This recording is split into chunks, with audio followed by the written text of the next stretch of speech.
Season 5 gave us a lot to unpack, but beneath all those layers of story, the Duffer Brothers included lots of Easter eggs referencing previous seasons or iconic movies from the 80s. In today's video, I'm giving you 10 things you might have missed in the first volume of Season 5. So let me know in the comments if you managed to catch all the references on your first watch. Starting this list strong with the reason Will managed to tap into Vecna's hive mind and control the Demogorgons. The key factor that allowed him to do this was his conversation with Robin, where she told him that the answers lie within him, and not to seek validation from the outside.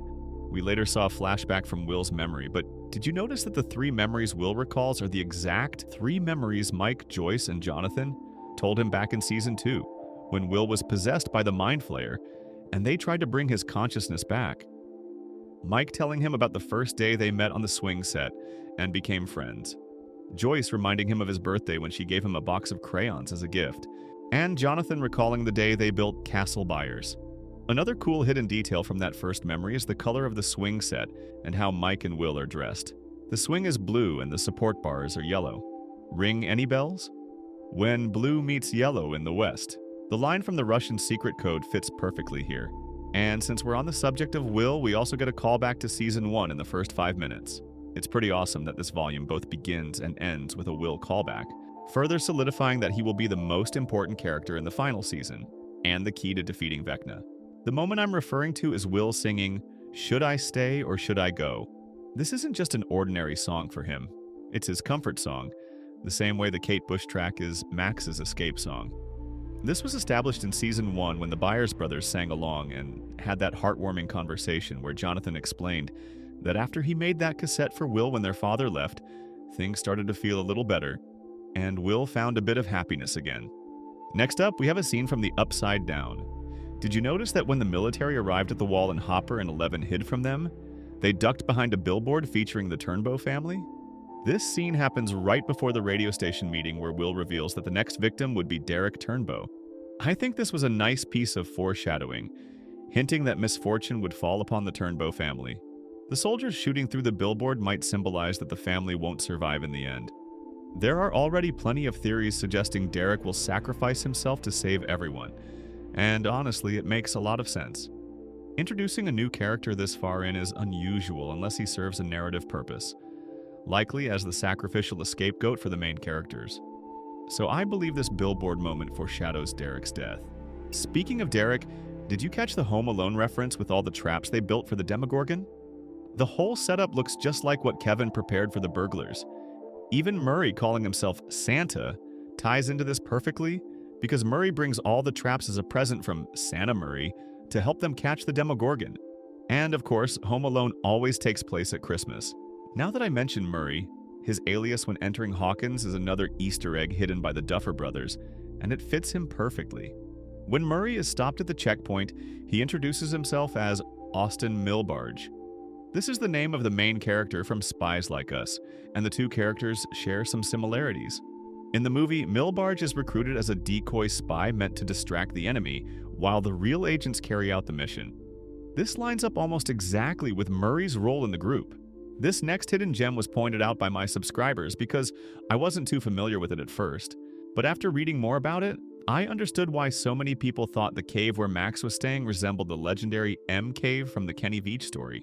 Kenny Veach was a YouTuber who, during a hike through the Nevada desert, encountered a strange cave that gave off strong vibrations and made him nauseous and disoriented. When he returned, he described the entrance as being shaped like the letter M. Sadly, Kenny disappeared after going back to search for the cave again, and his disappearance sparked serious conspiracy theories about the cave's true purpose. We can see in this shot with Holly and Max that the stones unmistakably resemble the letter M. Another movie reference from the final season is Eleven's training outfit, which is copied from Josh Brolin's character in the Goonies. I initially thought it was a reference to Rocky Balboa, but the headband was the distinctive giveaway. Although, to be fair, this style was extremely popular in the 80s. We even saw that the woman caught by the military was wearing similar clothes. And speaking of the Goonies, here's a quick reminder that one of the main characters was played by Sean Astin, the actor who later played Bob Newby. And speaking of Sean Astin, I still can't believe I only realized this now, but he also plays Sam in The Lord of the Rings. How did I watch the entire Season 2 without noticing that? Looking back at the scene where he sacrifices himself so everyone can escape the lab suddenly carries so much more meaning and emotional weight. Now that I mentioned Bob, here's another thing most of you might have missed. When we saw Henry's memories through Max's journey, the moment she realized she was inside Henry's mind was when she read the pamphlet from a school play and saw Henry's name at the bottom. But the pamphlet also shows several well-known names. We can see James Hopper, Karen Childress, Karen's maiden name, Alan Munson, Eddie's father, and even Ted Wheeler. It would be pretty awesome if this play was the moment Karen and Ted first fell in love. And lastly, we can spot the name Newbie. I initially thought it was Bob since Joyce was also in the play and Bob always had a crush on her. But the first name ends with a Y, which means it wasn't Bob. It was Patty, Bob's sister, who performed in the play. In the trailer for Stranger Things, The First Shadow, we even see part of the stage play, including the moment Henry and Patty kiss. Yes, Henry had a huge crush on Patty.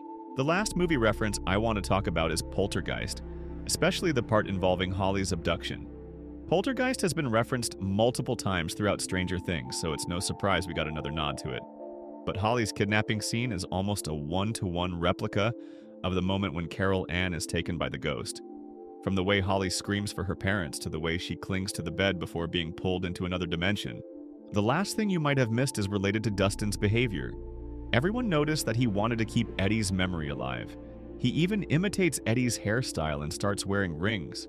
But did you notice that his entire behavior screams, Eddie? He sits in the exact same spot Eddie used to sit, and he throws his bag in the same casual way Eddie always did. Even when Dustin speaks, he doesn't sound like himself. His sharper, more arrogant attitude echoes Eddie completely. If I'm being honest, I was a little disappointed by this drastic change in Dustin, because he ends up breaking his final promise to Eddie. Eddie told him to never change and to always stay true to himself. But in trying so hard to honor his hero, Dustin accidentally betrays that promise.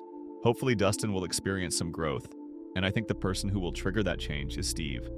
I can see Dustin coming in clutch at a crucial moment, finally acting as himself again. Every character in this season shines, even Ted and Karen, so I swear I would hate it if the show ended with Dustin being nothing more than a copy of Eddie. Hopefully you liked this video and found it interesting. There were a lot more hidden references in Season 5. Just to name a few more, Back to the Future, with Steve driving the car into the Upside Down, or Alice in Wonderland, where Henry represents the rabbit. He's always carrying a pocket watch and leading children into another dimension. But I wanted to focus on just 10 Easter eggs so the video wouldn't run too long. If you're interested, I can make a second part. Let me know how many of these references you caught on your first watch, and tell me in the comments if you spotted any Easter eggs you think most people missed.